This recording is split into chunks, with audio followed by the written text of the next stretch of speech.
Assalamualaikum warahmatullahi wabarakatuh. Kita telah pun berada pada sesi slot yang kedua pada hari ini di Pesta Buku Selangor 2020 Shah Alam Convention Center. Hari ini kita ada tetamu yang bakal membincangkan tentang kesedaran keselamatan cyber. Dari Unicell saya bawa tetamu ni.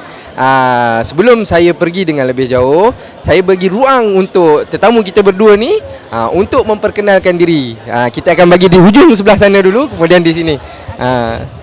Okey. Assalamualaikum. Terima kasih Aidil. Selamat datang kepada pengunjung di Pesta Buku Selangor 2020. Ramai hari ini. Ramai. Dan sangat cuaca ramai pun sangat baik nampaknya. Alhamdulillah. Jadi saya nak perkenalkan diri saya lah. Nama saya Profesor Madya Dr. Haslinda Sultan Ahmad Awi. Saya adalah pensyarah di Jabatan Pengkomputeran dan di Fakulti Komunikasi Seni Visual dan Pengkomputeran di Universiti Selangor. Jadi saya dah berkhidmat di Universiti Selangor ni dah masuk tahun ke-18 sebenarnya. Dah legenda lah tu. Dah utai dah legend. Orang panggil legend kan? Legend lah. Legend lah. Orang lama. Orang lama lah. Tapi disebabkan dengan perkembangan teknologi ni, dengan cybernya, dengan semua orang sedang berinternet sekarang ni, penonton semua. Jadi kita kena, walaupun orang lama, tapi kena kekal berada dalam keadaan semasa ni. Kena kalau ada. tidak, nanti saya ketinggalan. Ya, betul. Baby bloomers kena ambil tahu juga benda ni. Tak boleh tinggal. Tapi saya bukan baby boomers. saya generasi selepas itu. Pun kena ambil tahu. Kena ambil tahu sebab sekarang ni kebanyakan maklumat semua memang sangat mudah dicapai dekat cyber, internet, dan dia memudahkan kehidupan sebenarnya. Tapi kalau kita salah guna, dia jadi lain pula. Betul. Salah guna, rosak lah. Okey. Kemudian kita akan bagi sebelah saya ni pula. Pengenalan sedikit. Okey, Assalamualaikum dan selamat sejahtera kepada semua penonton. Selamat datang ke FB Live Perbandanan Perpustakaan Awam Selangor ataupun kita panggil PIPAS, dan selamat sila datang ke Pesta Buku Selangor. Okey, sehingga minggu depan 10 Mac. Okey. Nama saya Siti Fatimah binti Omar. So membawa gelaran teknologi TS Siti Fatimah. So TS tu adalah satu teknologis yang mana dia adalah gelaran untuk orang yang mengamalkan teknologi lah. Okey, dia diiktiraf daripada satu badan di Malaysia ni. Okey, saya telah berkhidmat di Unicell selama pada tahun ni adalah tahun yang ke-13. Otai juga. Otai. Tahun ke-13 lah tu. Tapi tak ramai lagi yang lebih otai daripada saya tu. Ramai otai dekat Unicell tu, ramai otai sebenarnya. Ya, betul. Itulah. Dan kita akan masuk ke topik kita, kesedaran keselamatan cyber. Saya nak tanya Dr. Haslinda dulu. Apa itu keselamatan cyber? Ramai nak tahu. Kadang orang ingat bila kata keselamatan cyber ni, diorang hanya fikir tentang isu-isu seperti body shaming, kan, fitnah-fitnah orang, kutuk-kutuk orang. Tapi apakah sebenarnya keselamatan cyber ini? Okey, ni saya jelaskan sikit lah. Keselamatan cyber ni adalah perkara yang melibatkan ataupun apakah aktiviti-aktiviti yang melibatkan perkara untuk kita menangani ancaman daripada aktiviti kita di alam cyber. Yang ancaman-ancaman ni adalah seperti macam serangan cyber. Serangan cyber ni dia ada kepada infrastruktur. Kemudian kalau infrastruktur tu habislah. Bila dia attack tu kan, dia sebarkan virus contohnya. So kita punya infrastruktur network akses kepada rangkaian akan korup. Ataupun serangan itu boleh jadi kepada individu pula. Individu dia macam-macam serangan lah. Ada yang sampai bunuh diri dan sebagainya. Dan selain daripada tu, dia adalah juga ketirisan maklumat. Maklumat kita dah diambil oleh orang lain. Kemudian ada orang guna pula kita punya maklumat tu untuk tujuan-tujuan yang tak sepatutnya lah. Okey, itu antaranya. Kemudian jenayah cyber, phishing, kan, itu antaranya lah. Kemudian penipuan, dia dapatkan maklumat kita daripada alam cyber, kemudian dia buat jenayah lah. Dia meliputi juga jenayah komersial lah. Sekarang ni pula ada yang jenis buat page palsu, konon dia nak memerlukan duit lah, kewangan lah, kena saman lah, apa semua kan. Itu bila kita tak jaga keselamatan Dia tak data jaga. kita, memang orang lain akan dapat lah. Dan juga selain daripada tu hackers kan. Dia ada hackers, ada crackers. So nanti mungkin Cik Siti boleh explain lebih lah apa beza nanti tu. kita bagi ruang pada Tapi Cik Siti. ni aktiviti-aktivitinya lah. Dan kemudian penggunaan internet secara berleluasa tanpa kawalan. Dan juga bila start netizen ni ataupun warga negara digital kita panggil, dia share benda-benda yang tak sepatutnya. Dan dia buat komplot ke untuk nak bully seseorang. Itulah antara benda-bendanya Dia yang panggil cyber keselamatan cyber. Jadi cyber. dia bukan hanya infrastruktur, tetapi dia boleh pergi kepada individu, kepada organisasi dan juga melibatkan keselamatan negara juga. bahaya tu sebenarnya. Sangat bahaya. Kalau kita tak ada ilmu, kalau kita tidak gunakan cyber ni dengan cara yang positif, cara yang betul, maka dia akan mengancam sampai ke physical harm. Sampai boleh diri kita pun akan jadi tekanan tu. Dia akan menyebabkan stres Dan besar ada sebenarnya. Dan ada juga yang telah bunuh diri. Ada juga yang dah bunuh diri kerana perkara-perkara inilah, kerana ancaman ini. Jadi boleh saya konkludkan bahawa keselamatan cyber ni kalau kita boleh dibagikan gambaran, dia adalah sebuah bangunan dan ada maksudnya ada unsur luar cuba untuk nak runtuhkan bangunan tu. Macam tu kan doktor? Kita boleh bagi gambaran doktor kan? Yalah, betul. Maksudnya keselamatan cyber ni sebab dia meliputi banyak benda. Infrastruktur, data kita. Kemudian jadi kalau ada orang attack, benda tu dia akan runtuh dan lah, semua sekali. Yalah, boleh runtuh semuanya. Dan saya nak tadi kita dah tanya tentang keselamatan cyber. Sekarang ni pula kita nak tahu kenapa perlu ada kesedaran ataupun pengetahuan tentang keselamatan cyber ni. Pentingnya untuk ada pengetahuan tentang keselamatan cyber ni. Sebab ramai orang saya rasa dia tak tahu. Dia rasa benda tu macam biasa je. Tak ada benda apa pun, aku buat ni relax je, aku komen je pun. Aku hanya hack je pun, tak ada hal pun. Tapi dia tak tahu impact tu. Jadi kenapa perlu kita kena ada tentang pengetahuan ni? Okey, kita perlu ada pengetahuan tentang penggunaan yang positif di alam cyber, ataupun kita perlu tahu apa ancaman-ancaman yang ada dalam cyber ni. Sebab memang semua orang dah guna internet kan. Memang semua orang dah berada dalam cyber. Dia daripada satu tempat tu, dia dah pergi ke seluruh dunia hanya menggunakan mouse clicking dan sebagainya. Jadi pengetahuan dan juga awareness tentang keselamatan cyber ni sangat penting. Contohnya mereka ni akses maklumat-maklumat digital. Sebab dia ni adalah warga negara digital. So dia akan buat aktiviti tu. Dia akan dapat kad maklumat, dia akan download music ataupun dia akan download video. Mungkin sekali dia download benda-benda yang tak sepatutnya, virus dan sebagainya, ataupun ada orang akan ambil peluang lah untuk spy dia dan sebagainya. Kemudian selain daripada itu, alam cyber ni juga syarikat-syarikat sekarang ni guna untuk perniagaan kan. Orang semua sekarang ni dah berjual beli di alam cyber kan. Kalau nak beli apa-apa nak mudah, masuk ke Lazada, tengok list-list barang yang ada. Kemudian selain daripada itu, kalau kita nak register, kalau kat sekolah pun, dengan untuk anak saya punya sekolah, Betul. kita register lah maklumat di alam cyber. Kita bayar yuran pun boleh juga melalui alam cyber kan. Jadi perkara-perkara ni menyebabkan alam cyber ni pengetahuan tentang kesedaran keselamatan ni sangat penting.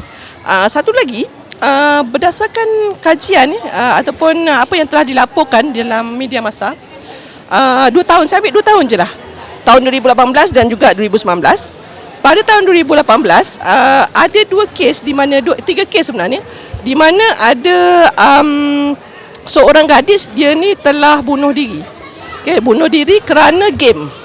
Ini berlaku dekat Argentina. Bahaya. Gadis berusia 12 tahun. Bayangkan, dia main game, dia tak tahan, mungkin kena bully dan sebagainya, bunuh diri. Allah. Itu 2018. Kemudian ada satu lagi kes di mana warga negara Australia, dia selfie dan dia duduk dekat tembok lah, sebenarnya tembok tinggi, dan dia hilang imbangan menyebabkan dia jatuh. Masa ni dia sedang bercuti dekat Portugal. Jadi dia terbunuh. Kemudian ada juga kes di mana ketagihan Facebook ni menyebabkan suami isteri bergaduh. Jadi betul. suaminya Benda tu common. Suaminya telah Betul. membunuh isterinya. Ya, telah membunuh isteri. Sampai tak membunuh. Sampai tahap itu. Dan tahun 2019 ada lagi beberapa kes, antaranya saya cerita di mana bayi 8 bulan telah maut digilis lori, yang mana ibunya tengah sibuk melayani media sosial. Itu berlaku kat Thailand. Sampai dia lalai. Dia lalai. Tak tahulah awak tak dapat maklumat yang lengkap macam mana sampai boleh digilis lori tu. Selain daripada tu, dekat Malaysia sendiri ada buat kajian Institut Penyelidikan Keselamatan Jalan Raya dekat Malaysia. Dia telah buat kajian terhadap 300 pemandu di Motosikal atau kereta? Pemandu. Pemandu. Okey. Kebanyakannya motosikal, kereta lah kenderaannya. Di mana 43.4 mengaku mereka ni menggunakan telefon bimbit semasa memandu. Semasa memandu. Dan 61.9 maksudnya 62% pula mengaku yang mereka ni bila berhenti dekat traffic light, dia orang tengok handphone, dia guna handphone. Mungkin nak melayan WhatsApp, nak menjawab soalan-soalan ataupun tertarik dengan video ataupun melayari media sosial kan. Sebab media sosial ni selalunya orang balik kerja kan dia penat, dia nak hiburan selain daripada dengar radio. Antaranya media sosial lah kan yang dia boleh buat. Jadi ini dah berlaku. Dan selain daripada itu memang ada juga kes-kes ada gadis 15 tahun, dia ni dah selfie dekat landasan kereta api. Dan Saya digilis rasa kes tu kereta api terbaru lagi dia Ada gilis. terbaru itu dekat Memang terbaru. Rusia tu. Itu yang terbaru tahun lepas ya. Dan juga ada juga kes di Dubai yang telah bunuh diri. Kerana dia dibuli. Jadi itu sebabnya mengapa generasi sekarang ni, tak kisahlah baby boomers ke ataupun sehingga ke generasi Z X, dan Y, Alpha. ya, betul. Kita kena tahu tentang pentingnya keselamatan cyber ini, sebab kita ni adalah pengguna dan kita ni adalah orang panggil netizen. Kita Network ni adalah citizenship kan? Ya, kita ni adalah warga negara digital ataupun digital citizen. Itu sebab mengapa kita perlu tu. Kena ada kesedaran tentang tu. Kalau kita tak ada kesedaran tentang tu, dia akan mengancam kita punya aktiviti harian kita, negara, image negara tu sendiri, image bangsa tu sendiri kan? Ya, kan? betul, memang betul. Pada tadi saya dah tanya soalan pada doktor berkenaan dengan keselamatan dan kenapa kesedaran dia. Sekarang ni saya nak berbalik kepada Cik Siti. Cik Siti mesti ada benda nak kongsi. Daripada tadi Cik Siti diam je ni, betul tak? Aku tengah tengok ni. Dia geram je kan. Dia geram ni. Aku nak Tengah cakap tunggu ni. Sabar ni. Aku nak Sabar betul-betul. nak cakap ni. Dia ni cakap banyak pula.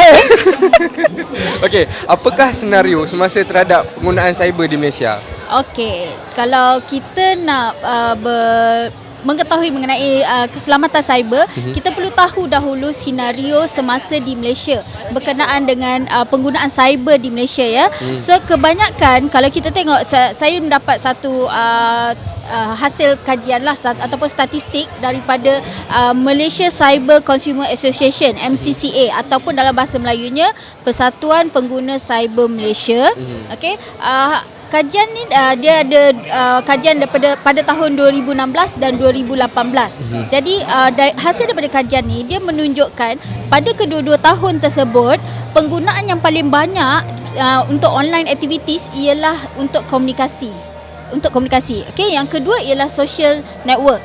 Okey, maksudnya untuk penggunaan media sosial dan sebagainya.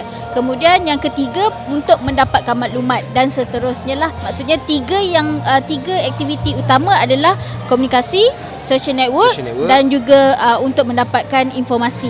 Okey.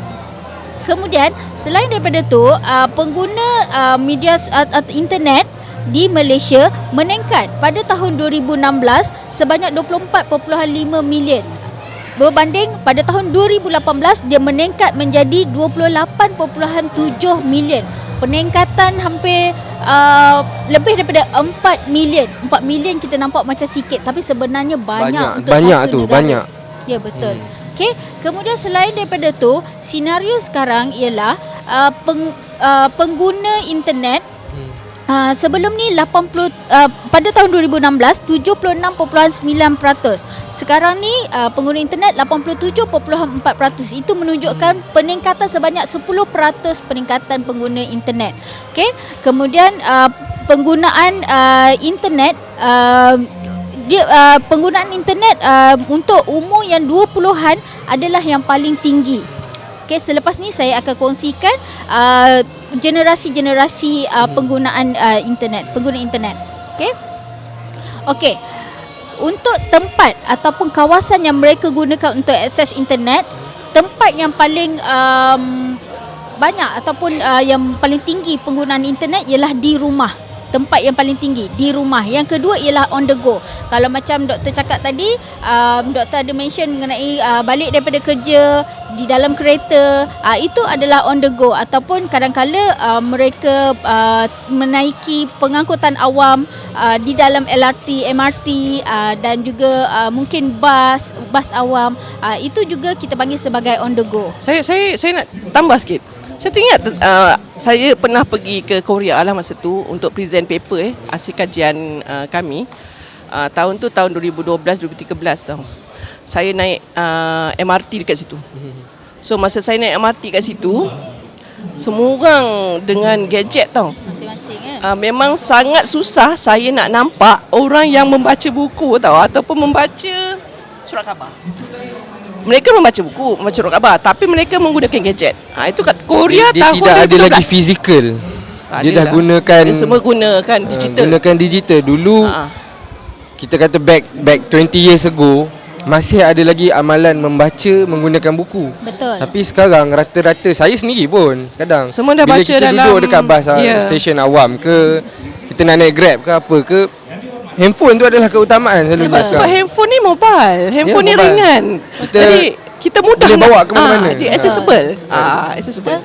Dan dalam keadaan yang sekarang teknologi dah tinggi dan dari segi capaian internet pun dah meningkatkan, mudah untuk maksudnya rangkaian internet ataupun maksudnya akses kepada internet tu dah meluas dah sekarang ni. So satu statistik yang agak mengejutkan kita adalah yang mana kebanyakan parents dia memang ataupun ibu bapa penjaga, mereka memang menjaga penggunaan internet di kalangan anak mereka, generasi Z lah ataupun kita panggil.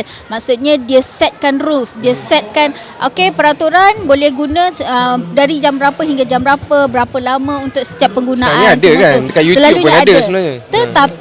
Tetapi hasil kajian menunjukkan cuma 12.8% kesedaran sahaja yang menggunakan apps untuk parental control. Yang lain tidak menggunakannya. So itu antara statistik yang kita mengejutkan jugalah. Okay, tak ramai yang menggunakan apps yang mengontrol ataupun mengawal anak mereka penggunaan internet di kalangan. Pada saya sendirilah, macam mana kita, ini soalan saya general lah. Macam mana kita nak bagi ibu bapa ni ada kesedaran tentang parental control ni? Sebab ada ibu bapa yang dia malas lah, dia orang kata apa, teknofobia. Ataupun dia lepaskan pada anak dia. Dia lepaskan, tak apalah, anak aku tahulah benda ni. Pakai je lah, tak nak ambil tahulah.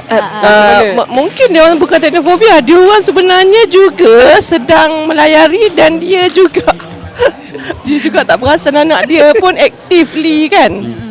Jadi sebenarnya parent tu sendiri dia kena ingat tanggungjawab anak-anak ni berada di tanggungjawab dia lah. Dia sebagai ibu bapa, dia perlu pastikan keselamatan anak dia. Contoh, kita akan pastikan kalau di shopping kompleks, kita pastikan anak kita selamat tak? Pegang tangan. Kalau dulu kan saya, bukan dulu masa anak saya kecil tu, saya pernah tengok ada parents yang akan ikat anak dia, kemudian ada dia punya ikat dekat tangan dia. Keselamatan kan? Ya, betul. Jadi dekat cyber ni juga kena ada keselamatan. Perlu ada keselamatan perlu. Maksudnya kita kena jaga anak kita secara fizikal, kita jaga anak kita. Nak menyeberang jalan, kita pegang tangan dia. So dalam alam cyber pun kita kena ada kesedaran tu. Kita kena ingat anak takkan selamat di alam cyber. Itu memang pasti. Sebab terlalu banyak ancaman. Betul. Lebih banyak ancaman. Kita ada soalan daripada Facebook. Maizatul Adibah, terima kasih kerana mengunjung ke Facebook Live ni dan bertanyakan soalan. Saya bagi kepada dua-dua lah, terbuka soalan ni. Macam yang kita tahu, pengguna internet sekarang kebanyakannya ialah remaja. Dah masuk dah tu saya rasa soalan tu. Jadi bagaimana cara untuk meningkatkan kesedaran keselamatan cyber dalam remaja? Dan soalan saya juga, mengapa generasi Z yang menjadi tumpuan? Saya rasa itulah soalan dia. Generasi Z betul. menjadi tumpuan terhadap kajian awal yang dilakukan. Betul. Okay. Saya rasa tu mengapa generasi Z tu boleh dijawab Bagi kat Cik Siti. Cik Siti Fatimah boleh jawab. Tapi saya nak share sikit lah kalau dia tanya macam mana kita tahu pengguna internet sekarang kebanyakannya remaja. Okay. Memang kita tahu kerana telah ada kajian yang dibuat daripada tahun 2015 ya. Yang ini memang telah dibuat oleh NAKSA ya. Kita ada badan-badan yang berkaitan dengan cyber security ni. Badan di NAKSA di Malaysia. NAKSA, kemudian kita ada Cyber Security Malaysia, kita ada National Council of Women Organisation Malaysia, kita ada satu lagi apa? Ada persatuan. Yes. Persatuan MKN. cyber. Kita ada MKN yang memang tengok semua Banyak tu, banyak. memang buat kajian. Kalau saya boleh bacakan sikit ya. Pada tahun 2015 ya, 50% daripada kanak-kanak yang bersekolah menengah berinteraksi melalui media sosial tanpa pemantauan ibu bapa. Itu dia punya ni. Maksudnya memang dia berinteraksi. Dan 94% kanak-kanak di Malaysia ni terdedah kepada pornografi. Maksudnya dia memang ada kajian dia. Daripada tahun 2015 lagi telah dibuat kajian dan daripada PDRM sendiri ada laporkan 60% daripada kes-kes serangan seksual yang dilaporkan dalam tahun 2017 tu melibatkan kanak-kanak. Bahaya Itu itu. berpunca daripada cyber dah ni. Dia dapat maklumat, dia tengok budak-budak ni post apa. Hari ni saya pergi Unicel, selfie, cap, post. Hari ni saya pergi Unicel, tapi balik karang mak saya tak jadi ambil. Saya balik sendiri. Saya nak cari Grab dan sebagainya. Dia suka share. Dia share tu sebab mungkin dia excited. Sebab dia sampai kat Unicel first time agaknya. Tapi dia punya kerta ujaan itu telah diintip oleh seseorang yang memang ada niat yang tidak betul. Jadi ini yang menyebabkan ancaman itu. Tapi budak-budak dia tak tahu tentang tu. Dia tak aware tentang itu. Jadi memang kita perlu bagi awareness. Mungkin Cik Siti kena boleh ada jawab awareness. seterusnya. Tu lah, Dr. Siti nak jawab. Tu saya nak tanya, kajian mesti akan buat pada generasi Z, betul tak? Betul. Jadi kenapa tumpuan terhadap generasi Z ni paling banyak? Okey. Untuk menjawab pada soalan tu, kita perkenalkan dulu jenis-jenis ataupun senarai generasi yang ada di Malaysia. Okay, kita bermula dengan yang pertama iaitu baby boomers yang lahir pada tahun 1946 hingga 1964. Iaitu yang sekarang ni mereka berumur antara 56 hingga 74 tahun lah. Jadi terbuktilah Itu bukan kita saya panggil dalam sebagai tu. baby boomers. Saya muda lagi. Terbukti ya. Okey, kemudian yang kedua ialah generasi Z iaitu yang lahir pada tahun 1965 hingga 1976. Saya yakin yang ini itu berumur pada antara Ini saya dah. Ya, berumur Saya dalam golongan 44 hingga 55 tahun. Golongan ni ya, doktor? Golongan Generasi saya tu. X, okey. Yang seterusnya generasi Y yang lahir pada tahun 1977 hingga 1997 iaitu berusia 23 hingga 43. Adakah ideal generasi Y? Saya generasi Y. Y, okey, maksudnya kita samalah. Okey. Generasi yang bertanya-tanya. Ya, betul. Banyak tanya generasi ni. Generasi ya, sebaya rupanya. Okey, yang seterusnya ialah generasi Z. Generasi Z ataupun Gen Z yang lahir pada tahun 1998 hingga tahun 2009. Berusia antara 11 hingga 22 tahun. Dan yang selepas tu ialah generasi Alpha. Okey, kenapa? Menjawab pada soalan mengapa generasi Z ya yang kita kita pilih untuk Beri menjadi penekanan fokus kita. yang kita beri betul. penekanan tu Okey, kenapa? siapa generasi Z ni? Generasi Z ni ialah mereka ni yang lahir bersama dengan teknologi ataupun kita panggil dia sebagai generasi teknologi ataupun generasi digital. Itu kita panggil dia. Ataupun yang selalu doktor selalu mention ialah kembar kepada teknologi. Sebab apa mereka lahir bersama teknologi. Ngam-ngam tengah keluar masa tu. Betul. Dia tengah keluar. Lahir. Lepas tu bila dia lahir tu, dia kecil lagi tau. Contoh anak saya, dia tak masa tu awal lagi, saya pun tak biasa dengan smartphone. Smartphone ada slide kan. Dia yang kecil ni pandai pula. So macam mana dia tahu ni, saya sendiri tak mengajar. Ya, 10 tahun yang lepas Itu kan. saya katakan dia embed. Keluar tu dah ada embedded sekali dengan kemahiran menggunakan gadget tu. Betul. Ya, betul. Betul. Itu Okey. Mereka ni juga seorang yang memerlukan teknologi dalam kehidupan seharian. Kalau sehari tak ada gadget, sehari tak ada internet, dia tak lalak boleh hidup. Dia orang menangis. Ya, dia tak boleh hidup. Dia resah gelisah. Dia tak boleh. Dia akan jadi modi. Jadi kita kena pandailah pucuk dia. Betul. mereka ni mereka tak bersemuka dengan rakan-rakan sekeliling. Boleh untuk tidak bersemuka dengan rakan-rakan sekeliling, tapi untuk membentuk komuniti yang besar di internet mereka mampu. Dan sebenarnya mereka tidak kenal pun dengan orang, maksudnya kenal secara peribadi dengan orang-orang yang di dalam komuniti internet mereka tu sebenarnya. Okay? Dan kita perlu tahu juga 18% daripada penduduk dunia adalah generasi Z. Agak ramai sebenarnya. Ya.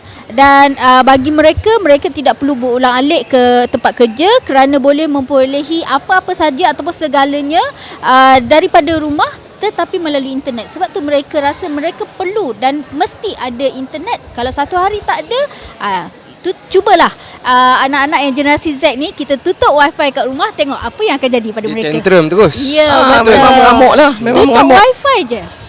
Dia akan tak boleh hidup dah. Dia tak boleh hidup. Betul. Saya pun selalu juga teringat-ingat masa zaman saya jadi remaja kan.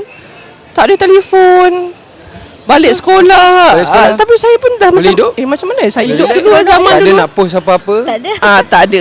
Tak Balik tahu. mak suruh makan, mandi, semayang. Pergilah main. Main. Buat je Kita sekolah. memang physical punya interaction. Ya, Kita betul. memang Kita face to bersosial. face. Kita bersosial. Sekarang ni introvert pun dah. Makin ramai Makin sebab ramai mereka sebenarnya. ni berinteraksi dengan gadget dan mereka berinteraksi sama mereka ni melalui medium alam cyber ni lah. Jadi bila sekarang ni kalau tengok anak-anak muda sekarang ni, bila datang saudara mara tu cousin padahalnya kan, dia tak reti dah nak bercakap, tak reti nak mulakan perbualan. Perlu pula kita sebagai orang tua Nak kena pergi tegur dia. mainlah. Cousin awak tu, yang Makan ini lah. yang dulu yang ni dulu kan awak sama-sama dengan dia dan sebagainya masa kecil. Mereka dah tak pandai. Dan satu Sekarang. lagi, saya perasan mereka berada di dalam tempat yang sama. Di dalam bilik yang sama. betul. Tapi masing-masing dengan gadget masing-masing. Dan Tak mereka ada interaksi sebenarnya mereka berinteraksi melalui Melalui Mereka berinteraksi dengan sama lain Dekat tapi je. dekat. Lepas tu kan senyum-senyum. Kita apa benda budak-budak ni senyap kan? Rupanya dia berinteraksi menggunakan social media lah. dan of course. sebagainya. Okay. So, boleh saya tambah sikit lagi? Boleh. Okey. Teruskan. Saya sebenarnya sedang sekejap. mendengar dan rasa macam terkejut. Okey. Antara ancaman cyber terhadap generasi Z dan juga terhadap kita semua sebenarnya pengguna cyber. Okey, yang pertama ialah ancaman berkaitan